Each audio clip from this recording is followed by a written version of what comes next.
Hey guys, so this is a pretty long, extensive lecture. I'm going to separate this, and the first thing we're going to do is just kind of go through the war conferences. I think this is going to be the thickest part of it, and then I'll have a second loom that covers the rest of it. Man, who knows? I may need to do a third loom. Okay, so look at this PowerPoint. We're beginning the Cold War. We've already constructed the Grand Alliance. You guys have, we've done the lecture. We've talked about how in 1941, the Soviet Union was invaded. The Grand Alliance is formed. We then talked about in the process of that, the Atlantic Charter was established. And please make sure, if I were you, I'd really go and I would memorize those 8 points as best as I could, because that's going to be the measuring stick, right? That Grand Charter establishes the goals for the Grand Alliance. And the whole point is to really try to control the Soviet Union. And today we're going to talk about the first point, aggrandizement, very soon. But I just want to point out that's really the idea. And I do think Stalin, when the Atlantic Charter reaches him, he realizes like, oh, they don't trust me, they don't like me, they don't like our system. And that's going to create that chaos.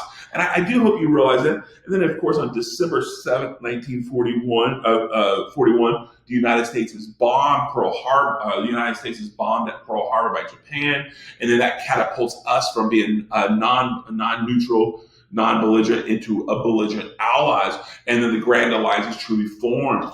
I hope you guys, when you did the reading, you realized that the Grand Alliance, there was this romantic hope that it would be an alliance of four, and that Chiang Kai-shek, if you will, in China would be that, okay? We also identified the personalities. I've identified Stalin as really an opportunist as well, but he's fearful. He is skeptical and paranoid of the West. That goes all the way back to the Munich conference. We've talked about Churchill as an opportunist. Your professor who wrote this book talks about it as a pragmatist. I think it's just a nicer word as an opportunist. I think that opportunism or pragmatism really is really illustrated in that percentages agreement. I think the teacher that wrote this kind of identified it as a negotiation, and it really wasn't. Churchill took an opportunity apart from FDR to kind of go to Stalin and say, hey, why don't we do this? And literally wrote it on a napkin. Really a crazy moment. And then FDR is the idealist. So those are the personalities that kind of go in.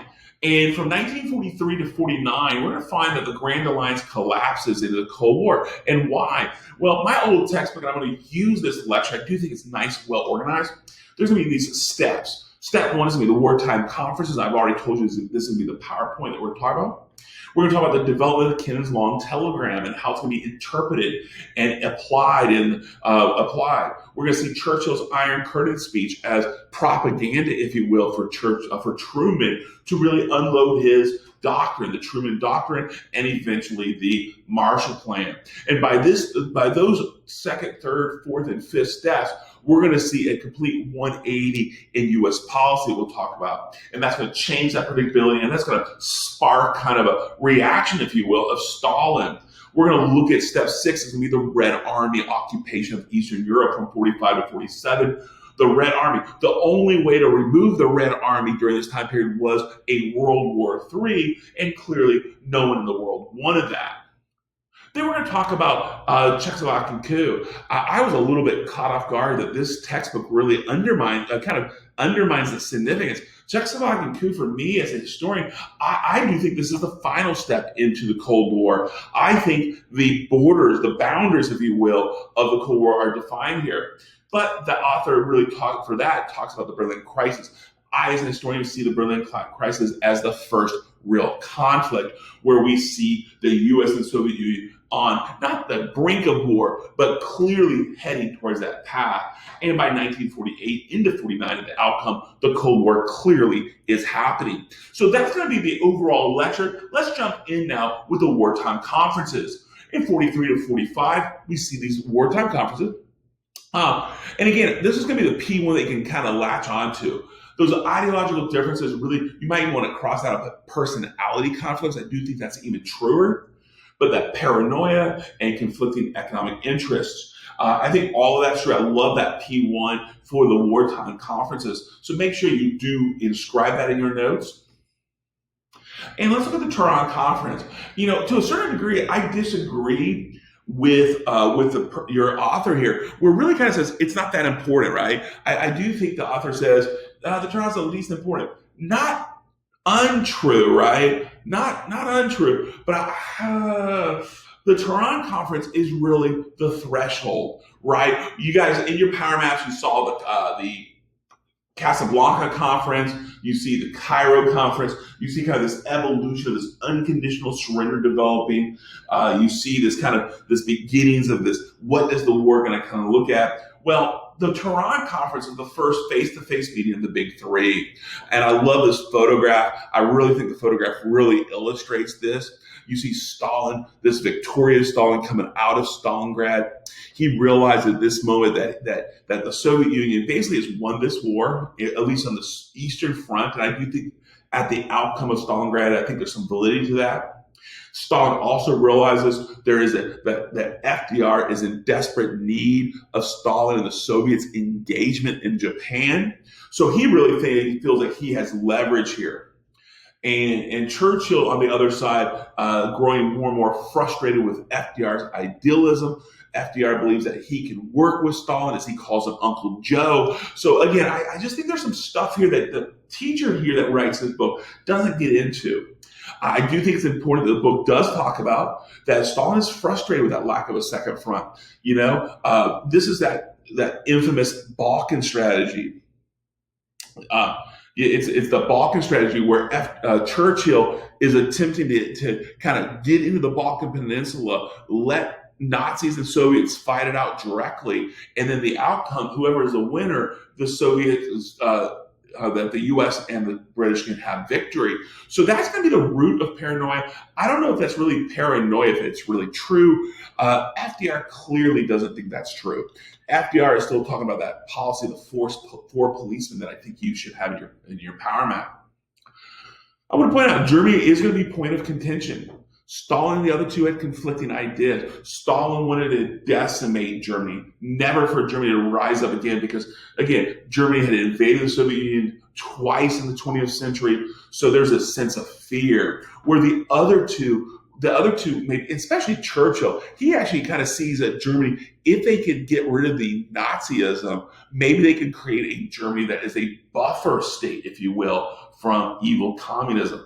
Once again, you can kind of see how these kind of unveil. So, Stalin right away said, Poland is necessary for my security. He really asserts that he wants Poland to be a satellite state from him, have some sovereignty, but really be under the tutelage. And he really pushes that Poland has to leave. And I think it's important. Eastern Europe, there's going to be conflict of the Atlantic Charter. Churchill really wanted the Atlantic Charter to be applied as of 1939. Stalin said, I will sign it as of June 25th, 1941.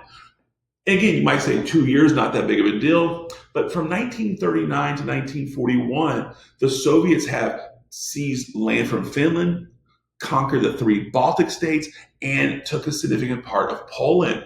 So they have aggrandizement. Remember, the first point of the Atlantic Charter is no aggrandizement as an outcome of the war, and here you have aggrandizement. And now Churchill's like, no, and he was ready to say, no, we're not going to be an ally then. But FDR comes in as the bridge and says, okay, we will accept this. Once again, we can blame FDR for that. I want to point out Stalin has pretty much all of the leverage. Great Britain is paralyzed. The United States is in desperate need of help in Japan. So there is some type of agreement there. And the United Nations is going to be introduced here. Stalin is very paranoid of that. He feels that the United Nations would be this one world government that would limit Stalin's power. So again, not really good. So your author's not wrong when they say it's the least important of the 3, but by that statement, it's almost as if you can forget about it. Turan is the beginning of these 3 personalities kind of conflicting. Remember, this is after the big turning points of Midway, El Alamein, and Stalingrad. By 1943, it does feel like the Allied victory is ensured. So they're not as tight, if you will. Now let's jump a year and some change here to Yalta. So now we're at Yalta, and we're looking at by February 1945, the nature of World War II is significantly different. If you don't remember, the Battle of the Bulge was the last hope of Germany in December 45 into December 44 into 45. Big failure. Interesting stuff if you want to talk about the Battle of the Bulge, but I do think it's interesting. So by February, it's only a matter of time that Germany's going to be done. We know that we're a month away from the invasion of Germany by Allied forces. We're 2 months away from the Mr. Hitler's suicide, and we see that we're now just 3 months away from VE Day. So that's going to be the atmosphere. It's almost like a kind of a joyous, a celebratory, if you will, jubilant. And this is where some of the final decisions are made. And I do think, as a historian, we can definitely say Yalta was the last conference in which work got really done. It's guaranteed that Germany's going to be partitioned 4 ways. Free France, who has been negotiating with them, is going to be part of it. Charles de Gaulle. Poland, it's going to be agreed upon the Order of Nice line. They're going to move this to the west. I've already talked a little bit about the ethnic cleansing. I do think that's important. At this point, the Lublin Poles were getting more authority in Poland, where the London Poles were still negotiating. So there's still this one little question: who's going to be the real government? But I want to point out, sometimes we say possession is 9/10 of the law. If you possess it, it's probably going to be yours 90% of the time. And likewise, the Lublin Poles were being installed by Stalin. So they're going to be not just the de facto government. In the end, they're probably going to be the de jure government. And FDR is trying to figure out how to negotiate this. Eastern Europe, conservative historians like Kagan is really going to criticize FDR here. They believe FDR capitulated too much with this. Yes, he gets a declaration for the liberated Europe. I think your textbook does this a little bit differently. But the Declaration of Liberated Europe is going to guarantee self-determination for all nations, including Eastern Europe.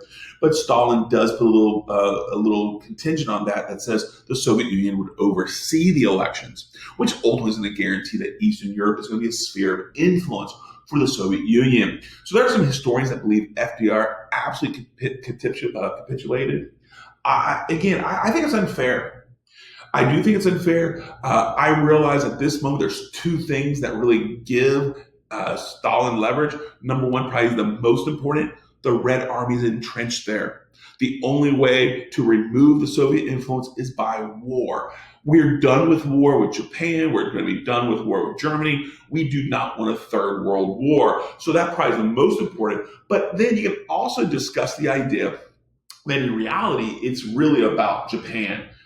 Yalta, February, Manhattan Project, still kind of chaotic. Are they going to be able to develop this weapon of mass destruction or not? So this is basically a compromise, if you will. I don't care how you see it, the importance of the Red Army or the compromise, but at the outcome, it is true that it happens. Japan, as desperately needed, and the United Nations is finalized, and the charter is going to be established in the next month or 2 at San Francisco. Now, before I move on, I do want to talk about why I do think FDR is to blame for the beginning of the Cold War at this moment. And again, I'm going to mitigate this.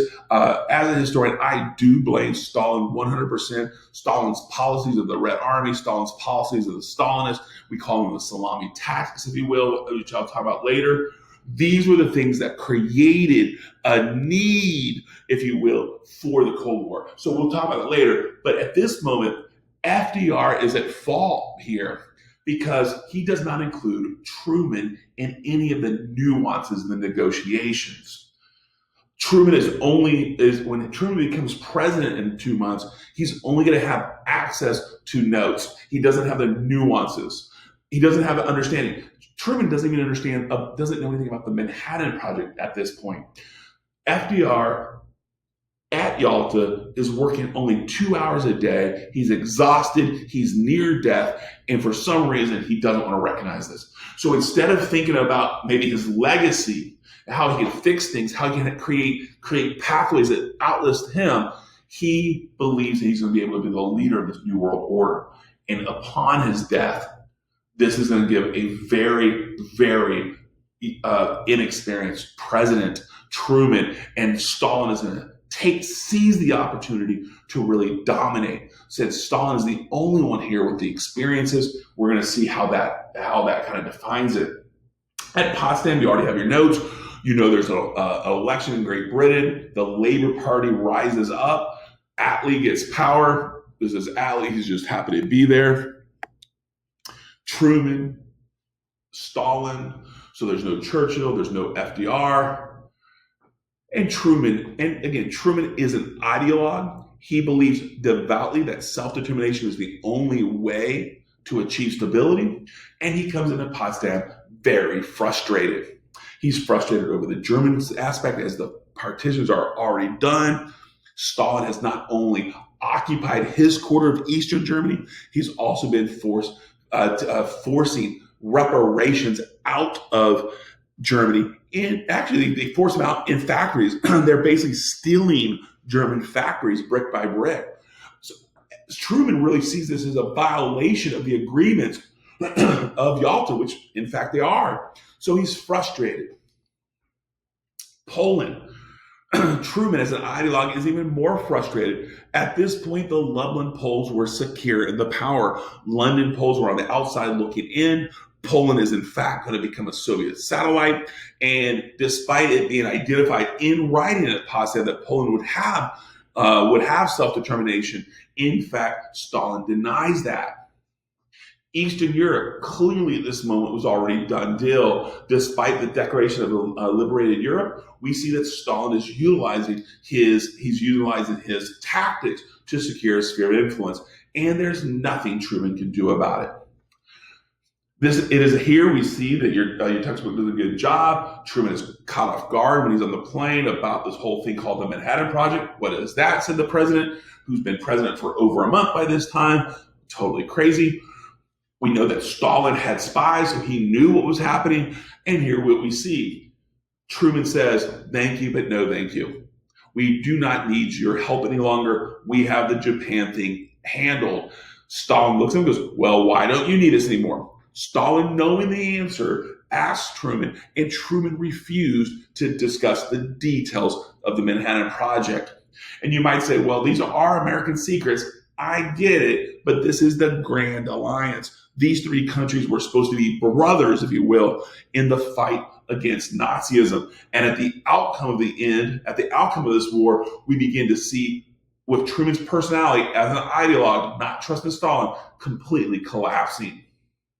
United Nations is completely finalized, and we see that. So we just kind of see these things as we unfold. And for the last slide here, I want to point out the Soviet sphere of influence is really developing. By the time we get to 1946, Stalin's paranoia is going to lead to American fear. And there's a causation here. Remember, the United States has not done the Truman Doctrine. The United States has not done the Marshall Plan.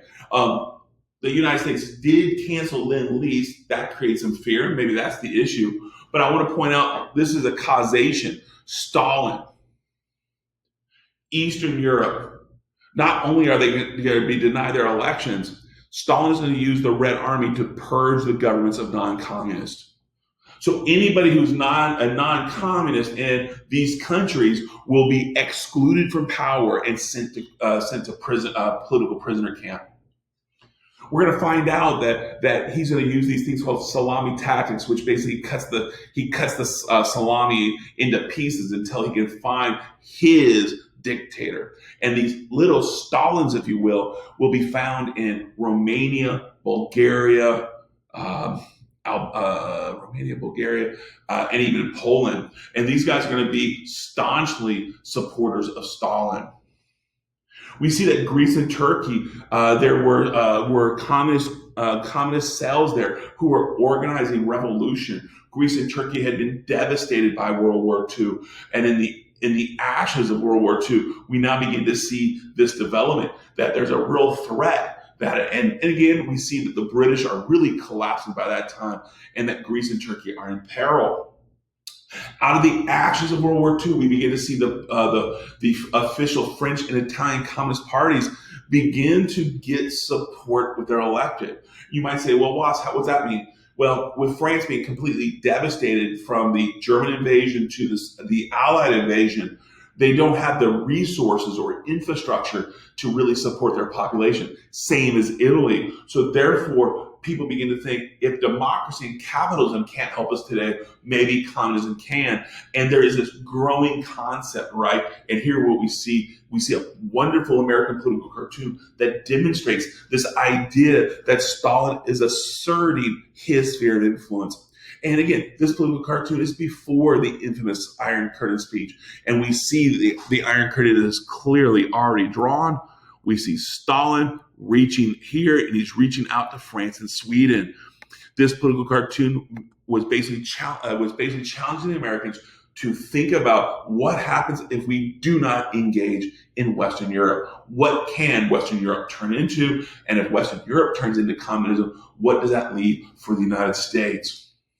And there's a little side note, not as important for our class, but even in Iran, there was an agreement made about Iran that the Soviets would remove their army soon after World War II was over with. Stalin refused, and in the early 1948, we see that Truman he uses this as a brinkmanship, and he basically says, "We're going to go to war if you don't leave." And finally, Stalin capitulates. He withdraws to Afghanistan, and Iran becomes part of the American sphere of influence, where Afghanistan is firmly Soviet. But what we see here, we see Stalin, he's kind of reaching out to wherever the Americans let him go, chaos will ensue. So that's kind of what we're seeing. We're coming out of the war conferences. Stalin, who is frustrated with the West, is creating some policies that will continue that. So that's where we are, and I'll finish this next couple slides up in our next one.